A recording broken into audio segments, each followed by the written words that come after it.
Hello everybody, my name is Kile and welcome to my testimony of freedom.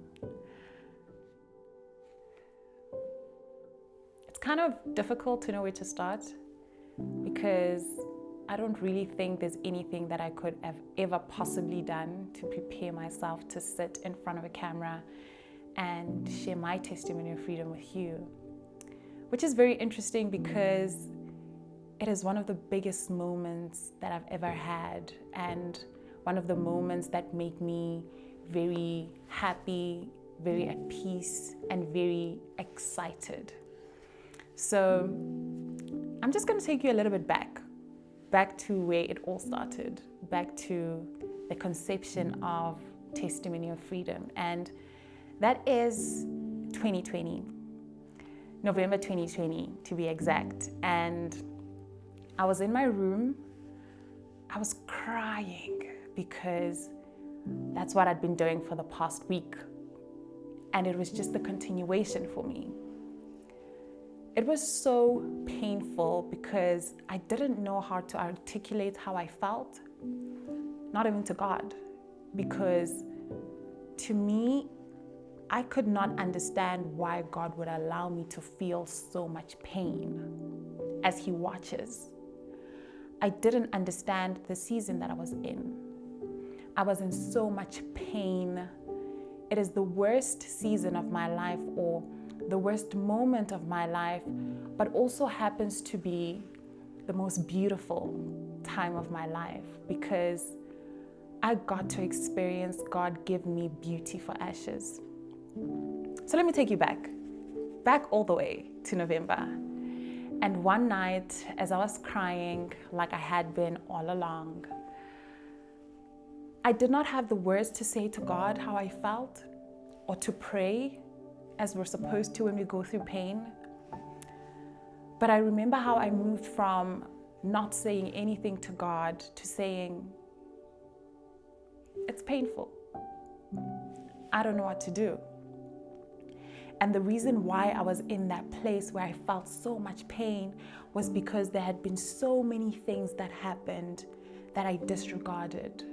So many things that I felt did not deserve my attention at the time. So over a period of time, what I did was, just imagine I have my heart in my hand. And every single time I'd get hurt, or every single time something unfavorable would happen, or every single time something would stab my heart or tear my heart or crush my dreams or destroy whatever it was that I felt, I would just take a stitch and stitch it all up. Temporarily though, because I always thought I'll get back to it.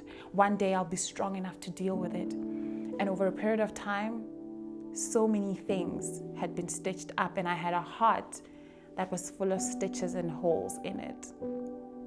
Now, in this particular night, I had just experienced the last straw. Like my heart could not take it anymore. And so that one stitch that could not hold my heart together tore all the stitches apart and everything kept crumbling down.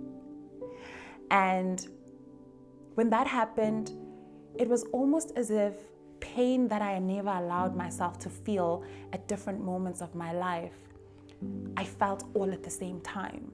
You know that kind of pain where it's emotional and it ends up being so physical, or you feel your heart ache so much as if it is coming from your physical body, but it isn't? That's the amount of pain I felt. So now on this night, I finally gathered the strength to talk to God, to tell God how I felt. So I got up from my pillow, sat up straight, and I started humming. And as I started humming, something came in my mind and I was reminded that I will not always be in the place that I'm at. A dark place. That's what I used to call it. And as I sat humming and humming and humming, worship being my weapon, a weapon that always worked, I thought to myself, let me just give it one more try. And these words came to mind. I am free. So I started singing that over and over again. I am free. I am free. I am free. And this is what I said after. Jesus, I am free. I kept on imagining myself standing before Jesus and telling him every single thing that I went through did not crush me. Every single thing that hurt me did not kill me. I made it through. And so I kept on singing it in tears though. And after that, I gathered the strength to tell God how I felt. I started telling him I felt broken. I feel hurt. I feel alone. I feel like I'm drowning and no one can see me. And as I was doing that, I kept on crying more. So a melody came, and that's when I sang the first verse of my testimony of freedom.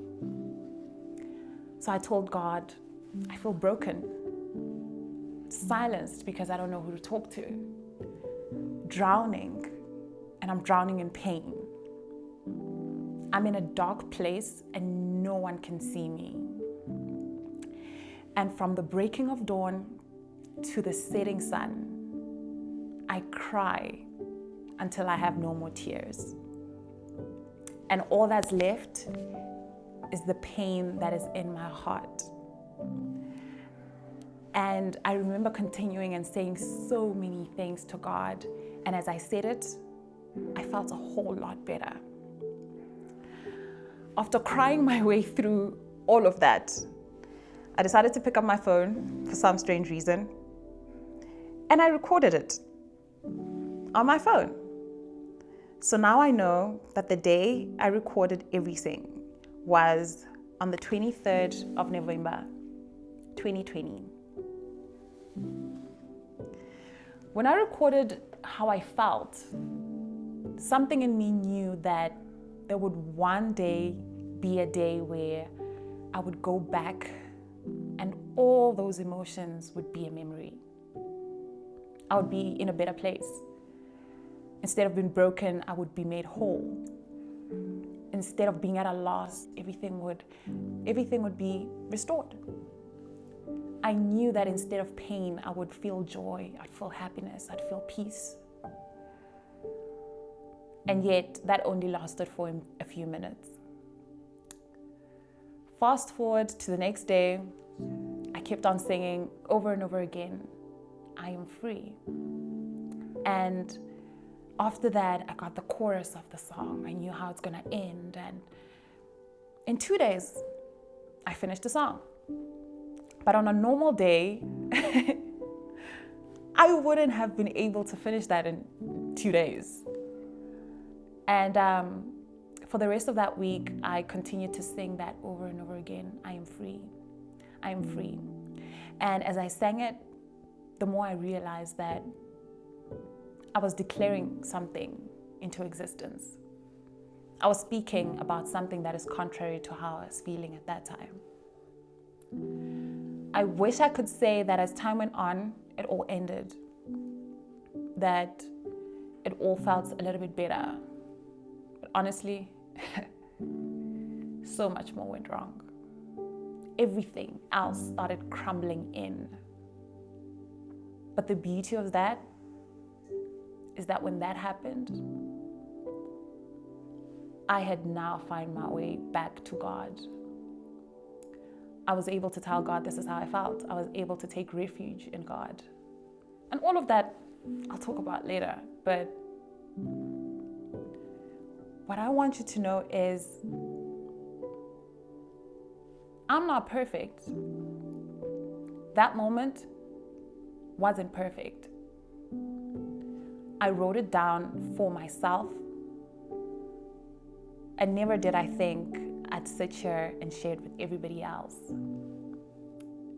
Until a few months later, that was January 2021, where God placed it in my heart to record the song. And I was like, nah, no ways. I'm not doing that. Never, ever, ever, ever. Because I'm not a musician. I don't record songs. That is not my dream. I am a worshiper, but I'll worship you in secret. Just you and me. And I didn't understand why this song had to be the one song that I recorded. But eventually, I gave in. Even though I always thought the song that I record would be nothing close to Christian music. I still did it anyway. The perception being that it would just be for me. And that one day, I'll go back to that song and I'll realize that God has been so good. God tricked me into that one. And after that, he was like, yeah, maybe release it.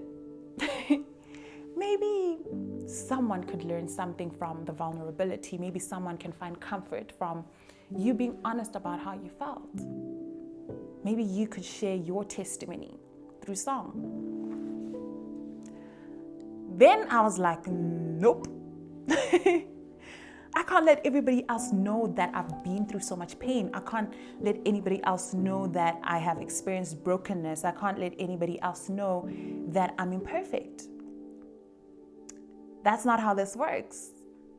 Everybody keeps a facade. Everybody pretends like everything is perfect. And we go back into our homes and into our rooms and then we can break down. But I'm not about to break down in front of everybody else. At least that's what I thought it was. That was my perception of a testimony.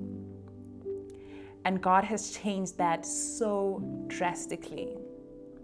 I remember recording the song, and after that, it was time to release it. Had a date and everything else, and perfect. Took pictures, the same pictures I'm using for the single. Took a promo video. Stayed up all night the day before the promo video looking on YouTube for ways to make a dress. And I made my own dress because I wanted something that expressed freedom, something white, something that was me.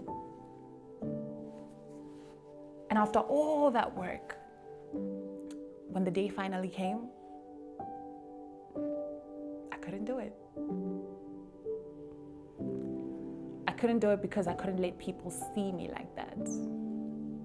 I couldn't let people see my heart.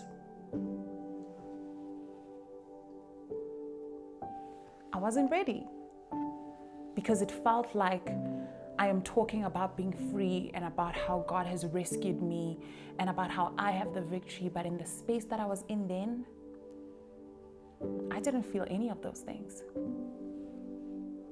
So I held on to it. And about 2 months back, in January, God reminded me of the song. God reminded me of my testimony. He reminded me of where I once was. And He placed this idea in my heart to have a series where I share with you how God has brought me through a place of brokenness, a place of hopelessness, a place of anxiety, a place of uncertainty, into a place where I feel so much joy, so much peace, so much happiness, so much contentment. And everywhere I look, I see God's hand over my life and God's blessing over my life. It's not a perfect story. It's far from being perfect. But I'm ready to share it because of the power that rests in sharing one's testimony. So as I take you on this journey with me to share my testimony of freedom, it is my greatest prayer that my testimony of freedom sets you free. It's a 6-part series, with this being the first part. Can't wait to see you in the next one. My name is Kile, and this is my testimony of freedom. I love you.